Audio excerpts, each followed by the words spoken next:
All right, Natasha's given me the sign that we're good to go, so I will open the Curry County Budget Committee meeting for May 29th, and the time is 10:30 a.m.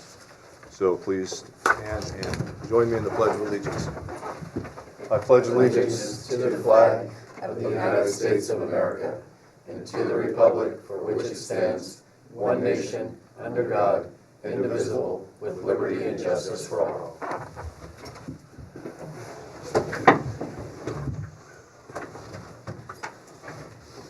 Okay, first up on our agenda is amendment and approval of the agenda. Any changes? I'll move to approve the agenda. All right. Commissioner Herzog, can you hear us? Not very well. Said not very well. Natasha, can you turn that speaker up a little bit? Can you hear us, Commissioner Herzog?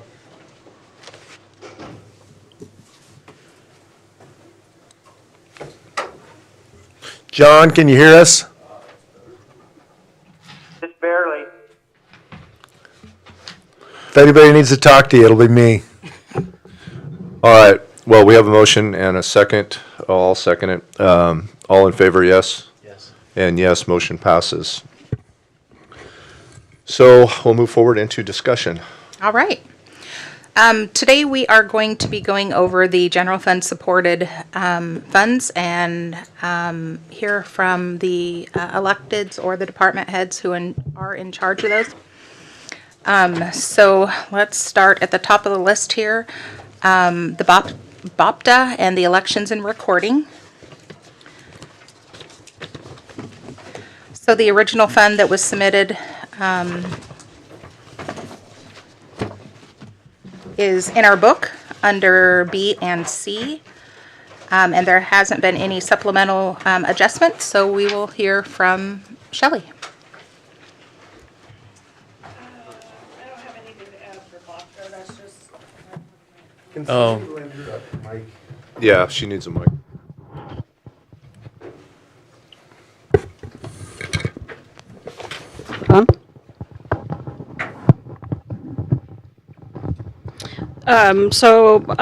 Board of Property Tax Appeals is just one of the mandated services the clerk is required to have. It's partially funded through the CAFA grant.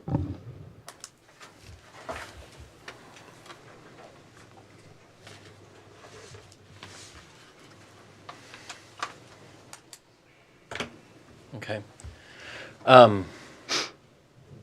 Elections and recording? Yep, elections and recording. Okay. I think some of the I think the Budget Committee had some questions about responsibilities, FTEs, so I'm just going to read something that I put together. As a mandated department, the county clerk, as an elected official, is responsible for the custody and safekeeping and preserve all files and records of deeds, mortgages of real property, any record of all maps, plats, contracts, power of attorney, and other interests affecting the title to real property required or permitted by law to be required. The county clerk also permanently keeps all minutes, orders, resolution, ordinances of the governing body. As far as election goes, administering elections is year-round work. The election infrastructure was designated as part of the nation's critical infrastructure in January 2017. And pursuant to ORS 246 to 260, the clerk is responsible for the elections department. The department plans, coordinates, and conducts all elections in the county. It ensures that elections are in compliance with federal, state, and local election laws. The department also directs the preparation and maintenance of records relating to voting activities, candidates, and special districts, programming, printing, and distribution of election ballots. The county is required to pay for all state and city elections. The only time the county is reimbursed is for odd year May special districts elections or special city elections such as recalls or measures. We already talked about BOPTA. In 2020, when the county turned public health over to the state, the county clerk was appointed as the county registrar. The clerk did not hire or ask for any additional funding to do so. As county register, the clerk must ensure compliance with ORS Chapter 432 and the rules adopted under this chapter. The clerk is also designated as passport authorized agent. As authorized agent, the clerk must comply with all training and rules set by federal government. Between 2006 and 2023 fiscal years, on average, the total requirements to operate the elections office was $249,041.82. With the revenue that was brought in during that same period, the average was $223,436.05. On the recording side, on average, the total requirements to operate the recording office was $203,646.47. With the revenue that was brought in during that same period, the average was $31,293.88. In 2007, we were asked to reduce the total requirement for the general fund. We were able to do so by moving the daily operations of elections onto one floor and reducing FTEs. Since that time, on average, the clerk has operated with 4.5 FTEs, including the clerk. Each employee is cross-trained in both recording and election divisions. And currently, I have no trained staff to take over the supervisor of election position. I'm currently in training the deputy clerk 2s and hope to promote one as supervisor of elections.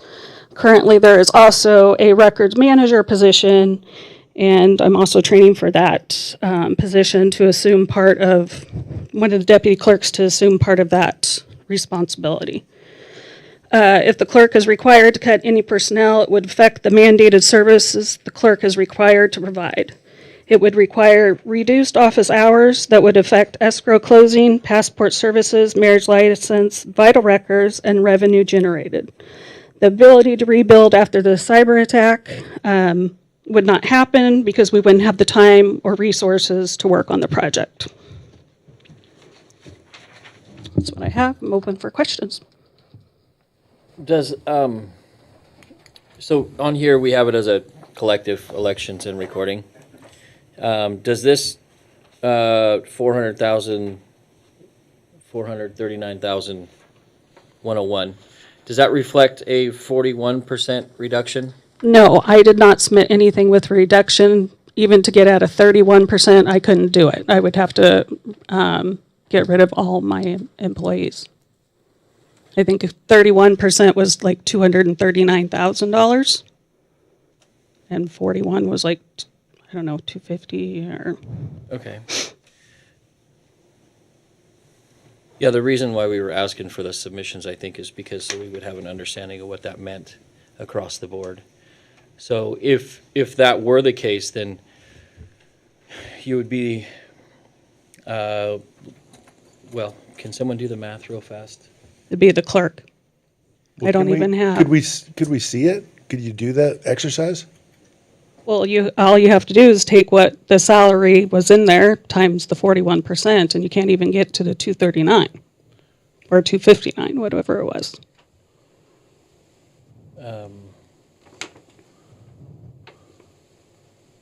So you're not going to do it? No. Okay, all right. Because it's an exercise, and they're asking you to do this so that they can have a clear view. Well, I'm telling you, I cannot do it. If I do it, that's all my employees. And they're asking you to show them that so they can use that and gain perspective, so they can make decisions about what cuts are most are. But just saying it in a public meeting, if they've asked you to do the exercise, it seems like you should do the exercise. But they have the answer. They have my budget that shows how much my personnel is, and cutting that by 41%, you can tell I can't do that without getting rid of all my employees. So it would equal a general fund ask of $259,069. So I guess we can go through the process. So we can do it? Okay. Well, I mean, Well, there's no reason to argue about it. Keena, can you look at that budget I will. and tell us what those cuts look like, and so we Submit it. can make an informed decision from it? Yeah, I'll put it And we'll to. just do it. We have to have the information. We don't. Well, I'm telling you the information. I would have to cut every one of my employees to get to that number. And even then, it wouldn't get to that number.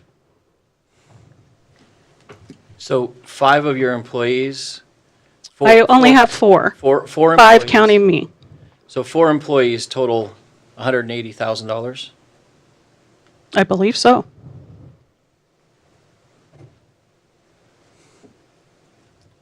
Okay. I'll work the budget. And we'll look at the options. Yeah, okay. Any other questions? Just for my own clarification, if you look through previous years, was clerk and recording separated in the past? Yes. Okay, Yeah. so that's why. Well, elections and recording. Elections and Elections and recording. I have a quick question about office hours. You said the office hours would be cut. Could you give a little more elaboration on that? Just because of not staff manning, being able to man that office? Right. Okay. And there is an ORS that requires the clerk's office to be open for a certain hours. Do you know what that certain hour is? 30 hours a 30 week, hours. Monday through Friday. Great, thank you.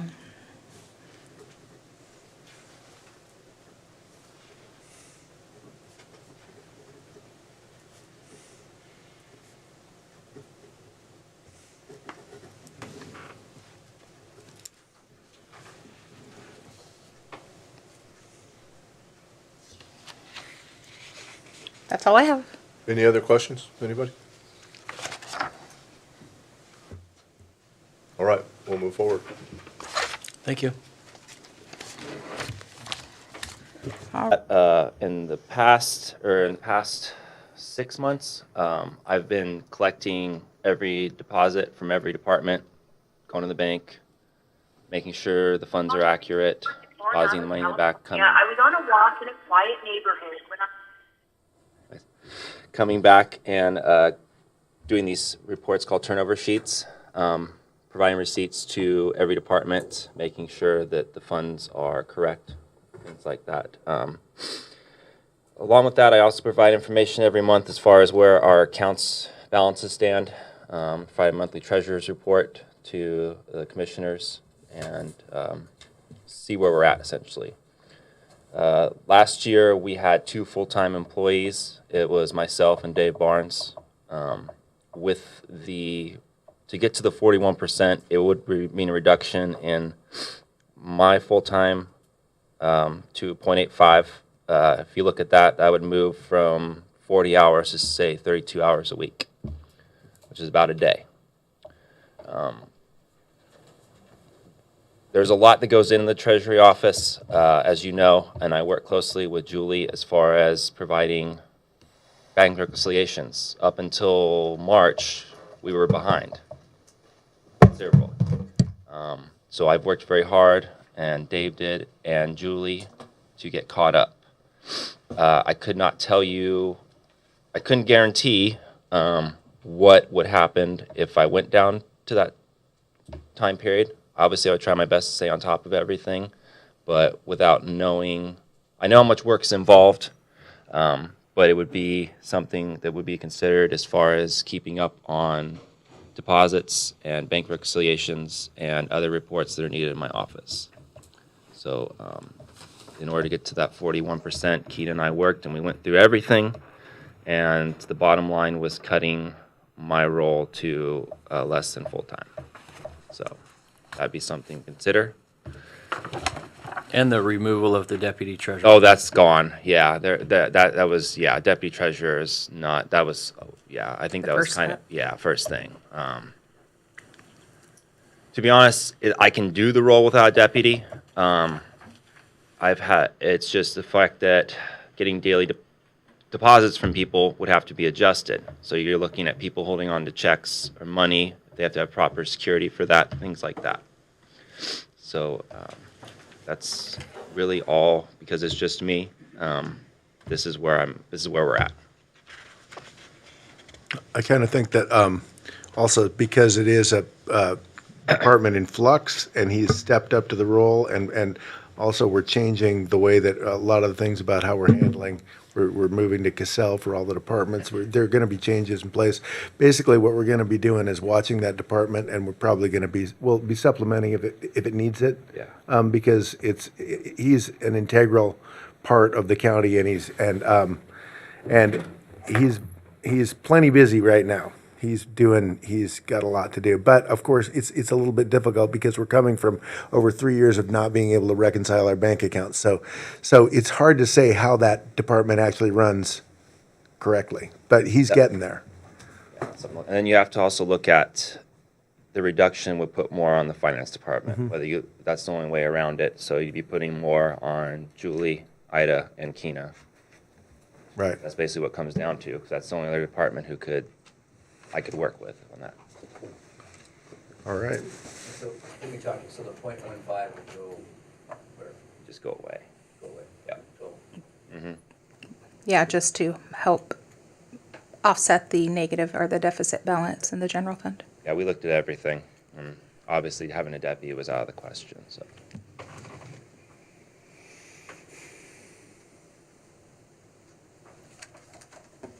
Any questions for Nick? Is there a role for Nick in finance, since there'd be more demand for, you'd need more work done in finance for that .15? Well, the .15 regardless will have to be done. Right.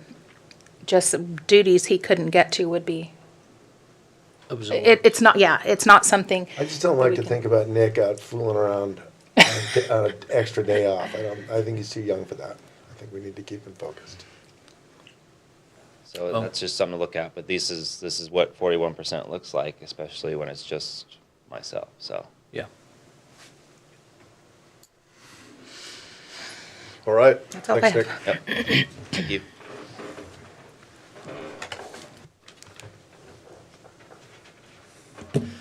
Okay, so the next is tax collections and assessor's office. I was provided with a budget that reduced FTE from 9 to 5, I believe. So I'm sorry, say that again? Reduced FTE from 9 to 5? Yes. Okay. And you guys have this, it's what I sent you. Okay. I decided to give it to them. I'm gonna do it a little differently. Keena asked me to prepare a budget, 41% cut. I did it reluctantly, but I did it. I provided you with a list of services that our office does. We were supposed to tell you what it looks like if we made those cuts. Our services can't be cut, so they're all mandated. Most of the things that we do are mandated services. So they would be done one way or the other. On the last page, I did reach out to Department of Revenue, and I said, hey, this is what's going to happen to my budget. I'm looking at losing 4 FTEs. They provided me with these ORSs. The commission is aware of them. We did discuss them on Friday. That is, or Thursday, sorry, not Friday. Department of Revenue, if we could not provide those services, would step in and they would give the county a bill. It doesn't come for free. We did talk to Brom. I know that Jay said, well, are you going to do it? And they have not done it at this point. However, there are many counties that are standing on the edge of a financial cliff. And I think they would like to start with somebody like us. So go ahead and read that if you'd Didn't like. they almost do it to, like Josephine? Deschutes, right? Deschutes. Deschutes, okay. And they're contemplating Lane. So, all right, I know Lane's, I don't want to speak out of turn, but I know that Lane's in some trouble and they've made, you're from there. I know they're in trouble. But if you read the statute, there is a process. Right, and I'm not a lawyer and I'm not trying to interpret it. When you guys told me that, I went to who I report to and I was like, this is what's going to happen. I need solutions, I just didn't want panic. And they said, these are steps. We will come down there and do an audit and see if you guys are doing all of these services, these mandated services, to the best of your ability. If not, we will either bring your people back on as contract employees or we'll send down our own. There's lots of, we didn't really get into it that deep, but this is what would happen. And sorry. Because they aren't exactly sure what it looks like either, because it's never happened. Right, but I'm not going to call her bluff. You guys make the No, no, decision. no. If you want to, then go. But No, I I just just want to went for relay words, the but- conversation as well, that we had with the Department of Revenue. And as Ted mentioned, so if they come down and audit and they find that we're insufficient in our ability to assess and tax, perform those roles, they set up an improvement process. Well, first, they audit that department. They will Then see- they meet with you. They meet with the Right. commission. They will give you a report as to what we can handle with that manpower, Yeah. tax and assessment. My other thought is what I do have a problem. We would have to shut our doors because turning the tax roll with the staff we have now takes 3 months. We start that in June, and those bills go out in September.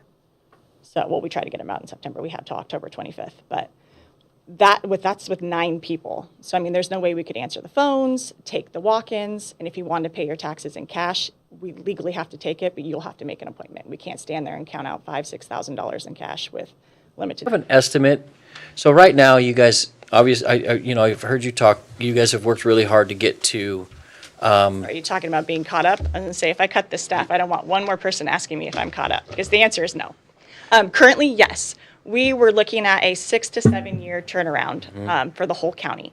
We've lost appraisers. Once we've lost an appraiser in December. I'm getting ready, so that's the open position. I'm getting ready to lose one on Thursday. He's moving back to Sweden. So that position will be open. So that's a big blow to the office. So when you were talking about removing the vacant positions, those are appraisers. If I don't have appraisers, we're not picking up Yeah. the new construction and stuff. So just to give context, so with this staffing, right now you're on track. You're at the standard, 6 to 7 years on the return over. Roughly, some maintenance areas are larger than others. Sure. We would have been on pace if everybody was trained up, And out there working. out there working, yeah. And we're also in the middle of conversion. We're getting off that old DOS program and going to a Windows-based system. That has taken a lot of manpower. Actually, my deputy, Tracy, it's been a second full-time job. Like, she's working 80 hours a week to get that all moved over. And we wanted to turn the tax roll in it this year, but I'm not thinking that's going to happen if we make Sure. this cut. We don't have the people.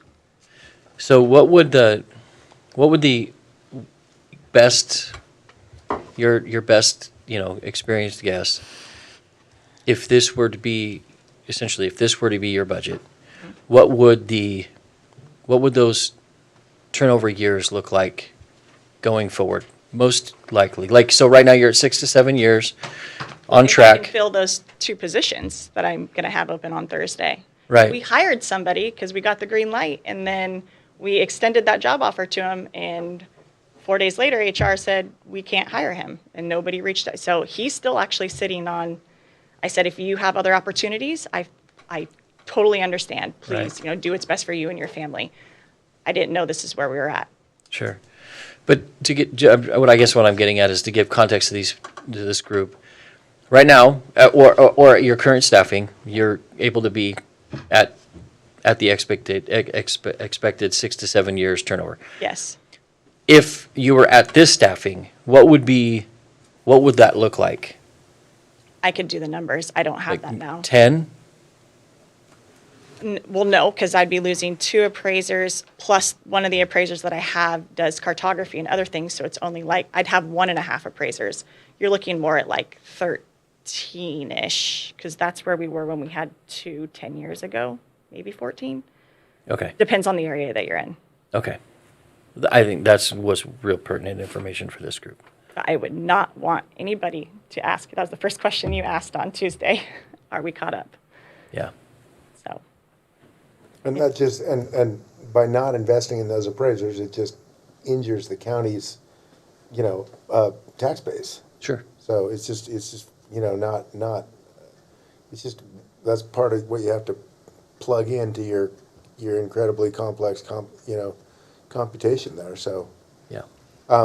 So, I mean, on the other side, so what I heard was that in order to just leaving aside the appraiser thing, if you're hit hard with staffing up front, then you could still do the tax roll you estimate at this level if you close the doors. Yeah, there's no way. I was thinking like maybe a phone tree to direct like phone calls, but there wouldn't be answering the phones. I mean, there's just too much checks and balances to make sure Right. that that role is correct. And then for new construction, you could pick them up by the permits, but it's not going to be accurate. Yeah. So, I mean, like I said, I did this exercise reluctantly, but I don't want to think of all the different shortcuts you could take because I don't want to have to take them because then Department of Revenue could come down and say you're not in compliance. Sure. Other questions? I have a question. Out of those 5 FTE, how many are appraisers? 2. I'm sorry, 3. 3? God, I'd have to lose my other one. 3 of them. 2 are vacant. I would lose the other one. And I did read in the union contract that you have to do it by seniority too. So that, so you can't be like, well, why don't you save an appraiser? Because I legally can't. So Yeah. I did it the way it was to be done in the union contract. So the 3 are vacant positions of appraisers you'd be losing, or that's what 2 are vacant. 1 is currently going. Okay. Staffed, and it's Perfect. actually almost my senior appraiser because I've had such a big turnaround. Okay. Which would thank leave you with 1.5. It would leave me with me. I'm an appraiser, but I have other things to do. But I would be willing to get back out there and do it. I mean, it has to be done. So I would have to divide my time between office and field work. I like field work, but I don't want it all to fall on my shoulders. Right. Okay. Thanks for painting that picture for us. Anyone else? Just be clarification, so that the sheet, the updated sheet you gave us yesterday for the assessor is with the 41%, right?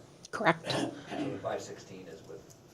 So I split the FTE across so they Yeah, and balance. actually, I was going to say I have 2 more things to say. One was I'm sorry I couldn't get there with tax. No, that's okay. Because basically my tax collector Wendy is paid out of that budget, and Yeah. that's just a no-go. I just can't. cut it in half to make a balance. Okay, and then the other thing was, to Nick's budget, I used to have a line item, and I've addressed it many a times, that was called the treasurer's banking fees, that were Umpqua's bank fees that were paid out of tax and assessment. Are those now on his? Because they're no longer on my There sheet. are, yes. Okay, and have Yes. you shopped those? Because I went to Rogue and, okay, great, because they wouldn't do it with me, even though it was coming out of my budget, because they wanted bank statements. Yeah. And okay. I'm just saying, that's a lot of money, and they said that they could most. Absolutely.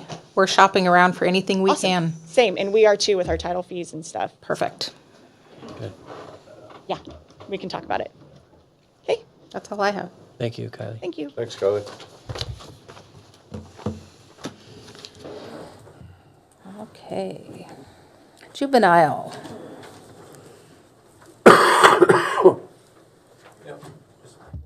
Oh, go ahead. As we talk about these things and discussing, as Ted brought up, in this case, are we capturing what the alternatives are as we're having these discussions? So as an example, if we need 2 more appraisers, are we going to capture that number so we have something to look at? Yep. Yeah. I'm taking detailed notes of what we, That's Yeah. why we just start, we want the Understand. baseline and then we So you're going adjust. to come back with, okay. Right. This is worst case, if we had 2, we're going to capture Yep. those numbers. So- yep. Yep.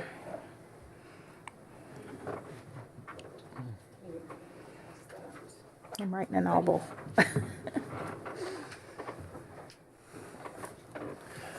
Thanks, Wendy. I did give that to Keena. I apologize, I'm kind of got to see it in person, and I couldn't call Keena for the 15th time, so I put numbers together. I've given her a copy. I know she can put them in and make them look like you want, but I have them 3 different ways in there. I want to share a little history of the juvenile department, some things we've done, and we can kind of go over the numbers, but I've done a 10% discount, a Has he already got one? 30%, and a 41. My name's Wendy Lang, and I've been at the juvenile department for 20 years now. I started as an office assistant, and I've worked into being the director. I'd like to believe I have probably the best gig around, but that's just my opinion. I still love coming to work.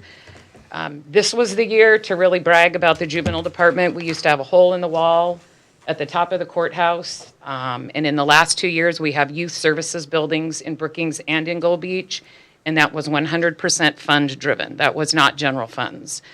Those are to serve all of the youth in the county. We have a traveling mobile one for resources that goes to Port Orford.